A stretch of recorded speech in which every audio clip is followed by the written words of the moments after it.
6 na buwan ang nakakaraan nung binulaga tayo ng Poco X6 Pro dahil sa napakalakas na chipset na MediaTek Dimensity 8300 na umaabot ng 1,300,000 points. At sa presyong 15,000 nung nag-sale to, talagang masabi mo na sulit talaga tong phone na to. Pero ngayon halos makukuha na lang natin to ng 13,000 kapag nag-sale. At ano bang tatalo dito sa phone na to? Well, alamin natin yan dito sa video. Samahan nyo ang pag-usapan to after 6 months review dito sa Poco X6 Pro at itest natin yung mga bagong games na hindi natin tinest dati. Dating gawe, i-check natin yung temperature frames per seconds ng mga games nyo at sasagutin ko kung maganda pang bumili ng Poco X6 Pro ngayong 2024. Kaya sa mga bago, huwag niyong kalimutan mag-subscribe at pinutin yung bell icon para sa mga ganitong unboxing reviews, bagong kalaman at katrantaduhan sa channel na to. So like, comment, tsaka subscribe lang. Okay guys, nung nakaraan taon meron tayong Poco X5 Pro. Ang main focus nun, camera plus gaming device. Hindi naman talaga ganun kalakas ang Poco X5 Pro pagdating sa gaming. Pero this year, dito sa Poco X6 Pro, parang nag-focus talaga sila sa gaming. At sa camera naman, medyo saktong-sakto lang. Pero i-check natin ngayon kung may mga pagbabago ba dito sa updates niya. So mag-umpisa agad tayo dito sa performance. Ang MediaTek Dimensity 8300 talagang umaabot ng 1,300,000 points yan at malakas yan guys. Imagine mo kapag nagsisale to 13,000 na lang to ha at makakakuha tayo ng ganyan na Antutu score. Masabi ko na pinakasulit talaga this year tong Poco X6 Pro. Pero ano pa talaga ang tatalo dito? Well, alamin natin yan mamaya. Mag-umpisa tayo sa mga tinest kong games. Yung mga ibang games hindi ko na tinest, actually pareho lang talaga like yung Mobile Legends, Wild Rift at yung mga ibang lowest graphical settings kayang-kaya dito sa Poco X6 Pro. Pero yung mga bagong lumabas na games, check natin baka kayanin din. Mag-umpisa tayo dito sa Wuthering Waves. Nasa high settings tayo dito ha. Ang laro na to bago lang sa atin, siguro lumabas to mga 3 months ago o 2 months ago. Hindi lang ako sigurado sa part na yon. Pero nakakuha tayo ng 50 to 60 FPS nung umpisa at 40 to 50 naman nung 3 minutes lang.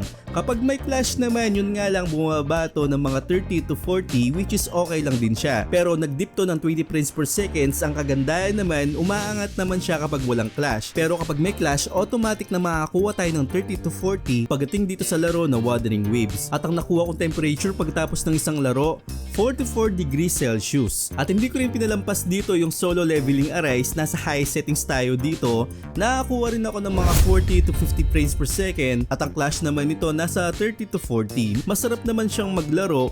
Yun nga lang talaga mapapansin mo may mga frame drops at minsan hindi mo siya mahalaro ng maayos. Well, hindi na problema ng Poco X Pro to. Problema na po ng mga games. Like yung Wuthering Waves nga kanina, medyo hirap pa rin siya. Lalong-lalo na sa solo leveling Arise. Diba yung Genshin Impact noon, nung bago-bago pa rin yun, may mga frame drops at katagalan, umayos naman po yan at gumaganda po yung performance daw pagkatapos natin i-update yung mga games natin. Well, kumusta naman kaya ngayon ang paglalaro natin ng Genshin Impact? Syempre, nasa high settings pa rin tayo dito. Una, nakakuha ko ng mga 60 FPS at mga 5 minutes to 10 minutes kayang-kaya pa rin. May mga konting-konting frame drops lang pero umaangat naman siya. Hindi siya katulad ng solo leveling tsaka Wuthering Waves na makakuha tayo ng mga 20. Pero dito stable pa rin siya sa 50 to 60 FPS after 10 minutes. Pero paglampas ng 20 minutes, nakakuha tayo ng 44 frames per second at minsan naman umangat naman siya depende sa kalaban at kapag naglalakad, nasa 50 to 60 FPS pa rin siya. Pero ang nakuha nating temperature dito pagtapos ng isang laro o 30 minutes na laro, 45 degrees Celsius po. Pagdating naman sa PUBG Mobile, itong laro na to nakakuha tayo ng 120 pagdating sa mga F6 series. Pero kumusta naman kaya ang performance ng phone ngayon pagdating sa PUBG Mobile? Makakuha ba tayo ng 120? Well, may pagbabago sa settings niya, Ultra Extreme. Ibig sabihin na 120 FPS na yung makukuha natin kapag ganyan yung settings natin. Pero sa kasamang palad, ang nakukuha ko lang dito 80 to 90 which is good pa rin yung frame na yan. Yun nga lang dismayado ako kasi expect ko na makakuha tayo ng 120. At dahil sanay na ako sa mga Poco o Xiaomi phones, kapag katagalan talaga ng mga ganitong laro, bigla siyang bumaba ng mga 60 at stable siya doon. Pagkatapos ng 15 minutes, well, nangyari po yan dito sa PUBG Mobile na usually ko nararamdaman talaga yan dito sa PUBG Mobile at sa Farlight 84. Hindi ko alam, hindi na siya umaangat ng 60 FPS after mga 20 minutes kapag naramdaman na ng mga Poco o Xiaomi phones ang pag-init ng device nila. Well, isang bug yan ang nakita ko dito sa Poco X6 Pro at hindi pa rin nawawala yan kahit na nasa HyperOS tayo. Well, ang solusyon dito para tumas nga yung FPS natin kapag ganyan yung nakukuha niya, i-clear natin yung battery tsaka performance performance nito dun sa settings at application. Pero sa kasamang palad kahit ginawa ko yan, hindi nagbago yung frames per seconds natin sa paglalaro ng PUBG Mobile after 15 minutes o 20 minutes na paglalaro natin dito. At sana maayos yan ng Poco tsaka Xiaomi phones na matagal na nating nireklamo yan dito sa channel natin. So paglalaro ko naman dito sa Call of Duty Mobile, ang nakuha natin na settings dito nasa low tayo sa graphics tapos ultra low yung frame rate, which is same pa rin dun sa nakaraan na review ko. Dun sa unang review ko, actually marami ako tinest na games doon, kundi ako nagkakamali mga 8. Kung di nyo pa napapanood, pwede nyo bistahin yan, nilalagay ko yung link sa description. Pero dito napaka-smooth ng paglalaro natin ng Call of Duty Mobile, nakakuha tayo 90 FPS, which is normal po yan sa Call of Duty Mobile. Sana pagdating ng panahon makakuha na rin tayo ng 120. Pero napaka-smooth na po talaga ng 90 FPS na yan pagdating sa Call of Duty Mobile. Maning-mani lang po ang Poco X6 Pro pagdating sa Call of Duty Mobile. At ang nakuha kong temperature dito mas maganda, 42 degrees Celsius. Hindi ko rin pinalampas dito yung Warzone Mobile, nasa high settings tayo dito at nilagay natin sa uncap yung frame rate. At sa paglalaro ko naman dito, in-expect ko na makakuha ko ng mga hindi stable na frame rate, 40, 50, 60, 70, depende po sa nangyayari sa background, which is normal yan sa Warzone Mobile. At minsan nag-dip pa rin to ng mga 30, which is okay pa rin yan, playable pa rin yan at kayang-kayang laro na to. Yun nga lang, sana pagdating ng panahon maging stable na yung mga laro natin. At ulitin ko nga, hindi po kasalanan ng Poco X6 Pro to, kailangan pa rin ma-optimize yung mga laro na to like yung Warzone Mobile, Wuthering Waves at Solo Leveling Arise para mas malaro natin ng maayos sa phone na to. Well, ang masabi ko naman sa performance nito pagkatapos na 6 na buwan, same pa rin yung makakuha natin na performance at walang masyadong pinagbago. Yun nga lang napansin ko dito, akala ko mag-lessen yung hit niya pagkatapos ng ilang buwan, pero ang nakukuha pa rin natin pareho pa rin dun sa unang review ko na umaabot pa rin siya ng 44, 45, minsan pa nga 46. May kainitin tong phone na to dahil malakas nga po yung chipset niya, kaya kapag gagamitin natin ng sagaran na gaming talaga, gumamit po tayo ng mga phone cooler, lalong-lalo na kapag yung mga games natin is heavy graphical settings talaga like yung Genshin Impact at marami pa pong iba. So phone cooler lang po ang solusyon sa mga gaming device na ganito. At eto naman yung makakuha natin sa presyong 13,000 kapag nag-sale nga to.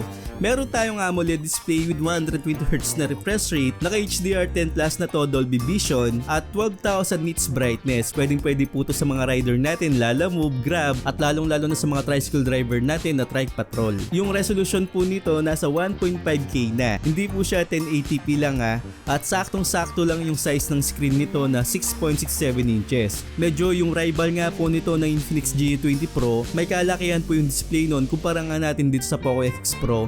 Pero masarap nga pong hawakan to at premium po siya. Meron ditong IP54 Dust and Splash resistant at yung protection dito sa display is Corning Gorilla Glass 5 na.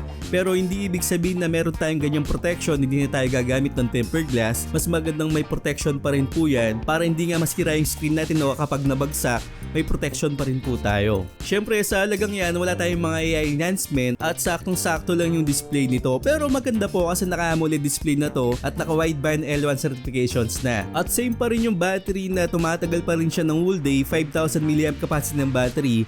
Yun nga lang yung charging nito 67 watts. Na ikukumpara natin sa Poco F6 series, meron na tayo na 90 watts doon at 120. Ito medyo mga 3 years na nagkakaroon tayo lagi na ng 67 watts, which is okay pa rin yan. Mga isang oras full charge na po. At kung gusto nyo makaiwas naman sa AMOLED burn-in, gumamit po tayo ng mga black wallpaper at wag nyo masyadong isagad yung brightness natin para hindi tayo magka-AMOLED burn-in dito sa Poco X6 Pro. Sa camera naman, walang masyadong pinagbago. Hindi ako fan ng camera ng Poco X6 Pro, pero may magagamit lang tayo. Ito hindi masyadong consistent, minsan maganda yung kuha, minsan naman pale yung kuha o wala masyadong kulay. At minsan naman may pagka-oversaturated to pagdating sa green at minsan naman saktong-sakto lang yung kulay.